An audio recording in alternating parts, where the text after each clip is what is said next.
Welcome back to my channel. বন্ধুরা কেমন আছেন? আশা করি সবাই ভালো আছেন, আমরাও ভালো আছি। তো আমি আবার একটা আজকে একদম নতুন রেসিপি নিয়ে এসে গেছি আপনাদের কাছে। আজকে করব লাউয়ের খোসা দিয়ে রেসিপি। লাউয়ের খোসা কি কেউ কোনোদিন খেয়েছেন? আজকে আমি বানাবো একটা নতুন স্টাইলের লাউয়ের খোসা দিয়ে রেসিপি। তো আপনারা দেখতে থাকুন কিভাবে রেসিপিটা বানায়। চলুন।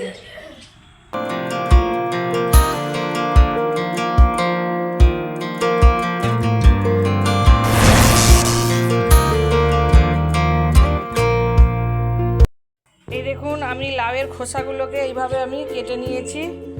আর এই লাউয়ের খোসাগুলোকে এখন আমি সরু সরু করে কেটে নেব আবার। তো লাউয়ের রেসিপি দারুণ হয়, লাউয়ের খোলার রেসিপি আপনারা অবশ্যই বানাবেন বাড়িতে।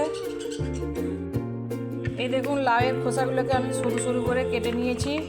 লাউটা একদম কচি ছিল আর খুবই সুন্দর ছিল। এই দেখুন, এইভাবে সরু সরু করে কুচি করে নিতে হবে।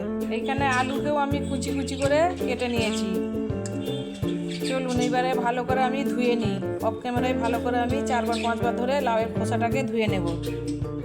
আমি লাউয়ের খোসাগুলো ভালো করে ধুয়ে নিয়েছি আর আলুও ভালো করে ধুয়ে নিয়েছি। এইখানে নিয়ে নিয়েছি তিল। তো আপনারা তিলও বেটে দিলে আরও সুন্দর হয়, টেস্টি হয়ে যায়, সেই জন্য আমি তিল নিয়ে নিয়েছি।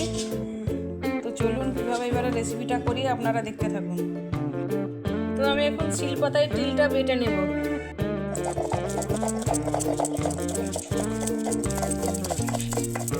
তো এই দেখুন, আমি কড়াই তেল দিয়ে দিয়েছি। এখন ফোড়নে দিয়ে দিচ্ছি কালো জিরে আর দিয়ে দিচ্ছি কয়েকটা কাঁচা লঙ্কা।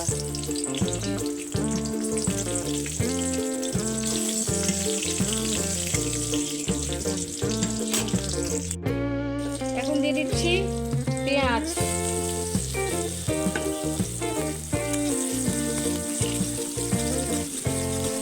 এখন পেঁয়াজ অর্ধেক ভাজা হয়ে গেছে। লাউ আর আলু আমি একসঙ্গে ভেজে নিচ্ছি।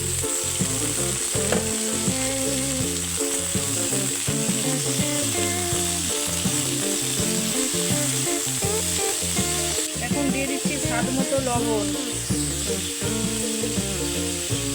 হলুদের গুঁড়া,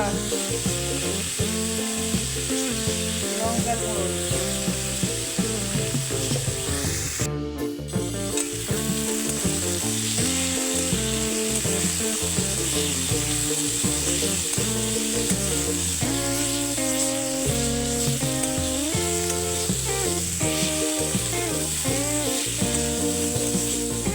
তো এই দেখুন, লাউয়ের খোসা আর আলু সেদ্ধ হয়ে গেছে। আমি এখন তিলের বাটাটা দিয়ে দেব।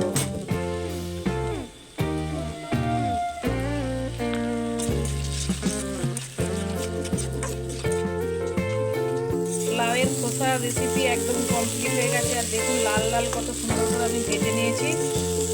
তো এখন আমি গ্যাস ওভেন অফ করে দিচ্ছি।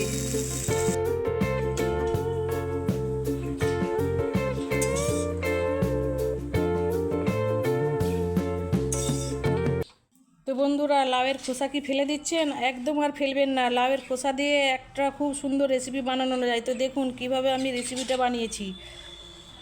আর যদি এই রেসিপি সবাইকে ভালো লেগে থাকে তো লাইক, শেয়ার, সাবস্ক্রাইব তো অবশ্যই করবেন আর বেল আইকনটা অবশ্যই প্রেস করবেন। তো আমি এখন ভিডিওটা এন্ড করছি। সবাইকে টাটা, বাই বাই, আল্লাহ হাফেজ।